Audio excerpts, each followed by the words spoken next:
कक्षा का हिंदी विषय। हमारे लेसन का नाम है ठेस। एक पूरक पठन है।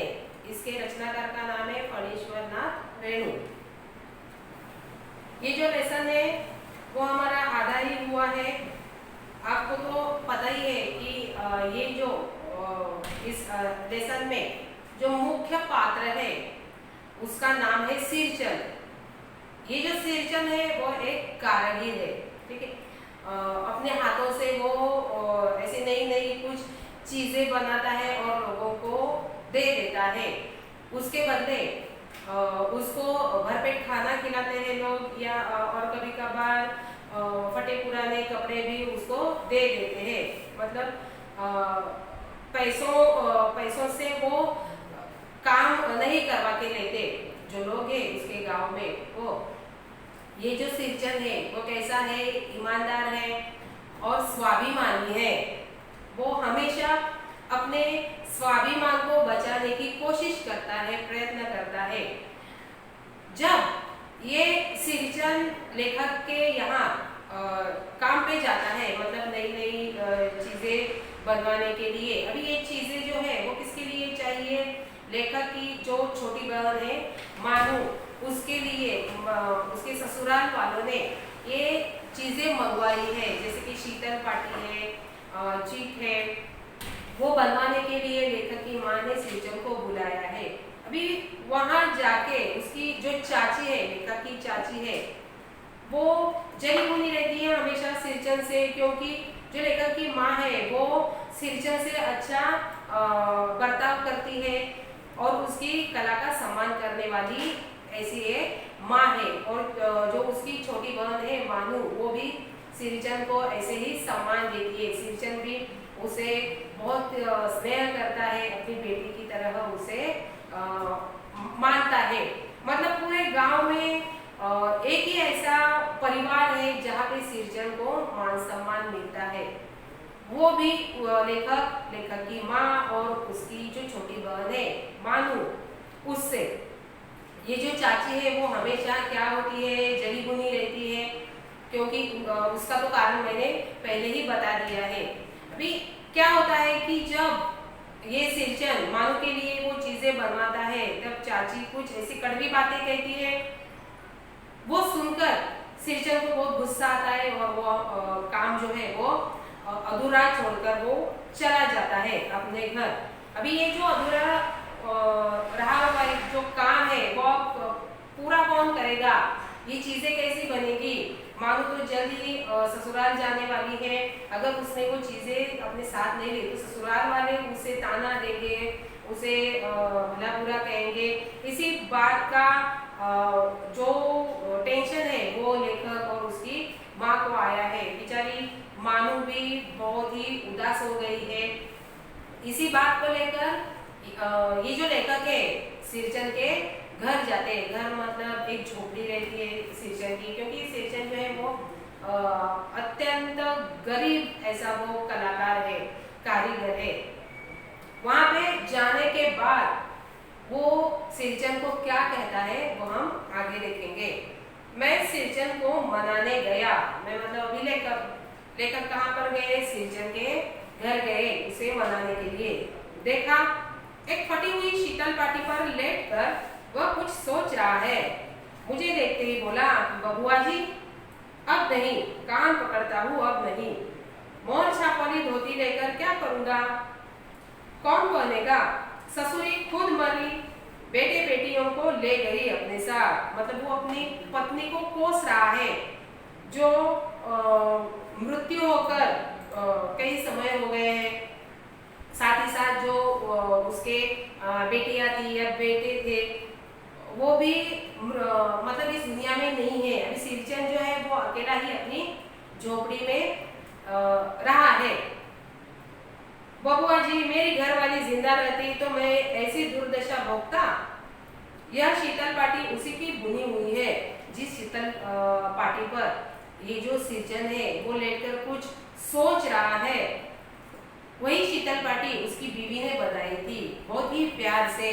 भी ये जो शीतल पाटी है वो कैसी है? फटी पुरानी, मतलब बहुत समय उस शीतल पाटी को हुआ है।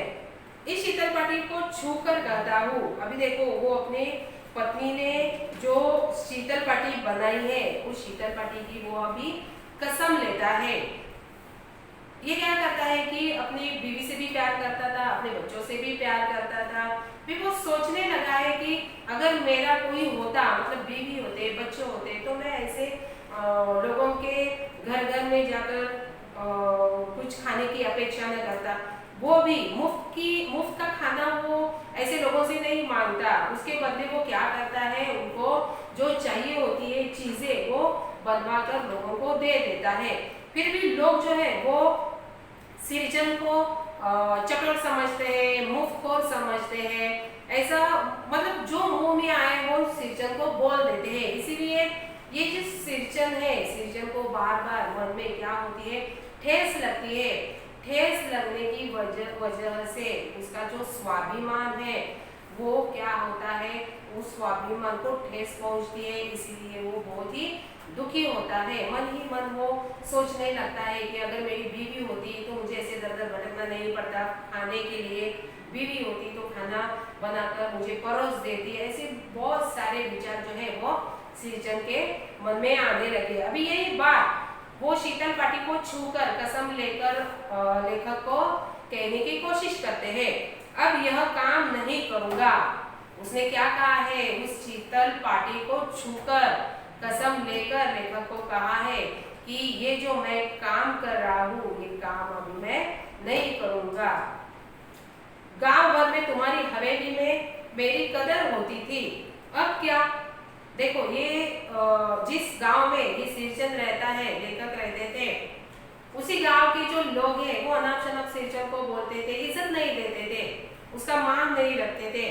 भी लेखक का ऐसा घर है जहां पर उसको मान मिलता है, सम्मान मिलता है। इसीलिए वो हंस हंस कर कोई भी काम हो, माँ ने अगर लेखक की माँ ने अगर बुलाया तो कोई भी काम हो वो काम करने के लिए वो झट से हाजिर हो जाता है। क्योंकि उस माँ को भी वो क्या करता है, माँ का आदर करता है, सम्मान करता है। भी यही बात पर वो क्या करता है, ये बात लेखक को भी बता देता है कि पूरे गांव में एक ऐसी हवेली है, मतलब तुम्हारी लेखक की, जहाँ पे मेरा मान किया जाता है या मुझे इज्जत मिलती है। अब क्या, मैं चुपचाप वापस लौट आया। समझ गया कलाकार के दिल में ठेस लगी है, वह नहीं आ सकता। अभी ये सब सुनकर लेखक ने तो कुछ नहीं कहा, खाली उसकी बातें सुनकर उसको भी बहुत दुख हुआ कि लोग भी कैसे कैसे होते हैं, किसी काम को हल्का समझते हैं, कम समझते हैं। अभी देखो कोई चोरी वोरी करने से अच्छा है मेहनत का काम करके कोई पेट पालता है, खुद का पेट पालता है, तो उसमें बुराई क्या है। लोग क्या करते हैं, कुछ ऐसे लोग होते हैं कि काम को हल्का मानते हैं या उस लोगों को भी हल्का मानते हैं, मतलब छोटा मानते हैं। भाई यहाँ के लोग भी, इस गांव के लोग भी सृजन को ऐसे ही मानने लगे थे। पहले तो क्या बताया था कि सृजन के झोपड़ी के आगे ऐसी लाइन लगती थी चीजें बनवाने के लिए। अभी क्या होता है, मतलब ये जो चीजें हैं अभी हमारी ये जो दुनिया है, ये जो आगे का दौर है, इस जमाने में ऐसी चीजें कम ही लोग इस्तेमाल करते हैं। इसीलिए ये सृजन है वो अभी क्या करता है, जो भी कोई उसे बुलवाता है ये चीजें करने के लिए, वहां पे पहुंच जाता है। बदले में उसकी एक ही इच्छा होती है कि भरपेट खाना चाहिए। यहाँ पे ये इस सारी बातें सुनकर लेखक जो है उसको भी क्या हो गया है, दुख हो गया है। और वो मन ही मन क्या सोचने लगता है कि कोई भी स्वाभिमान कलाकार हो या कारीगर हो, उसको कभी भी ठेस नहीं पहुंचानी चाहिए। काम कोई भी हो, हर एक काम का हमें क्या करना चाहिए, सम्मान करना चाहिए, उसका आदर करना चाहिए। ना कि ऐसे समझना चाहिए कि अरे ये काम तो छोटा है, ये काम करने से लोग और भी मतलब छोटे समझते हैं उन लोगों को या गरीब समझते हैं उन लोगों को। ऐसी बात नहीं है। काम अगर हमें जिंदगी में आगे बढ़ना हो तो कोई भी काम जो है वो छोटी छोटी चीजों से या कोई भी छोटे काम से उसकी शुरुआत करनी होती है, तभी हमें आगे जाके क्या होता है, मतलब सफलता प्राप्त होती है। कोई भी काम यहाँ पे हल्का या नीचा नहीं होता, काम तो काम होता है, चाहे भी मतलब वो छोटा हो या बड़ा हो। इसलिए भी ये जो लेखक है, ये लेखक भी ऐसे सोचता है कि लोग भी कैसे कैसे है सिंचन को बार बार ठेस पहुंचाते हैं। बड़ी भाभी अधूरी चीख में रंगीन छींट का झालर लगाने लगी। झालर मतलब लहरदार किनारी। अभी ये जो सिंचन ने वो अधूरा छोड़ा हुआ काम है, वो काम तो अभी पूरा करना है। सिंचन के बगैर वो काम तो पूरा होगा ही नहीं, क्योंकि ये जो अधूरा हुआ काम है, मतलब उसकी उसकी काम करने की जो आदत है, ऐसा काम कोई और मतलब गांव में कोई नहीं कर सकता कि दूसरों को जाकर बुलाकर ये अधूरा छोड़ा हुआ काम पूरा करवा के लिए, ऐसा कोई है ही नहीं। मतलब इसकी जो सानी है वे कोई ले भी नहीं सकता। इसलिए ये जो अधूरा छोड़ा हुआ काम है, ये बड़ी भाभी क्या करने लगी, पूरा करने की कोशिश करने लगी, प्रयास करने लगी। यह भी बेजा नहीं दिखलाई पड़ता, क्यों मानू? अनुचित, बेजा मतलब अनुचित, बेजा। यहाँ बेजा का मतलब है अनुचित।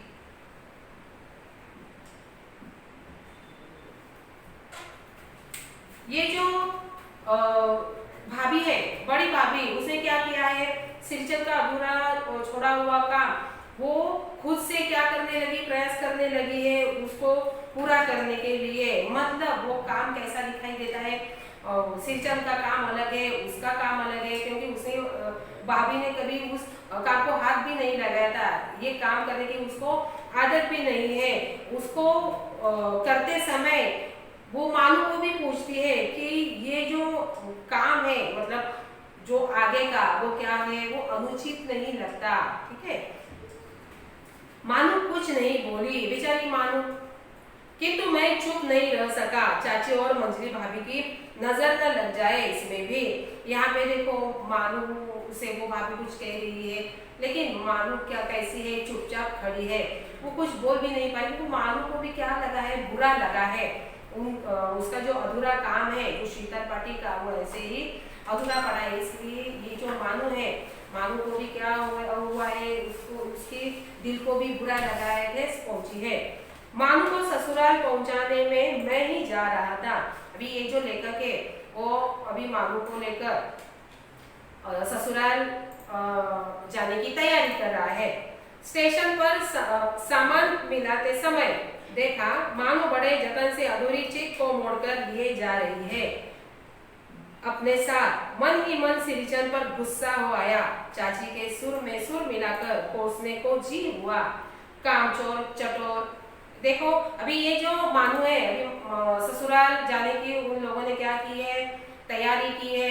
ये जो सिंचन ने छोड़ा हुआ अधूरा काम है शीतल पार्टी का, वो भी उसने क्या किया है, अपने सामान में बांध दिया है।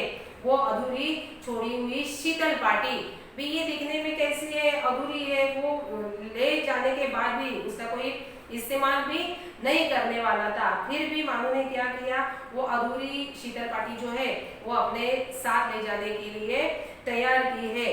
अभी जाते समय वो बहुत ऐसे प्यार से या सोचकर उस शीतल पार्टी को ऐसे खड़ी ही देखती रहती है। उसका जो चेहरा है, उदास चेहरा, वो लेखक को क्या हो गया देखकर, लेखक भी उदास हो गए। और वो मन ही मन में सिंचन को चटोर, मुफ्तखोर, जैसे कि लोग बातें करते हैं सिंचन को, वो ठीक उसी तरह की बातें ये जो लेखक है सिंचन से करने लगा। मतलब मन ही मन में, मतलब ये भी ऐसा ही है, बेकार है, बेकार है, कोई काम ठीक से नहीं करने वाला है। मतलब जो कुछ उसे कहना था, वो सारी भड़ास उसने क्या की है, अपने मन ही मन में निकाल ली है। अभी इसका जो आगे का भाग है वो हम अगले वीडियो में देखेंगे। तब तक के लिए नमस्कार।